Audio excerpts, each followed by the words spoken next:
असो के होली में लभ तोहर चोली के आतुरे के विचार बा जी जहाई जीजा पपूरा अधिकार बा जी जहाई जीजा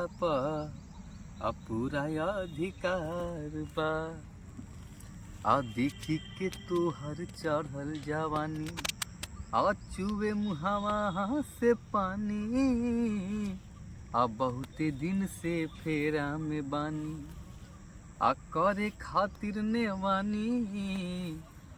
डेट दे के तू लेट जानी कहरा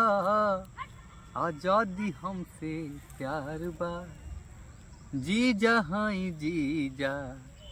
पूरा अधिकार बा हरे जी जहाई जीजा पूरा अधिकार बा। हैप्पी होली एडवांस में।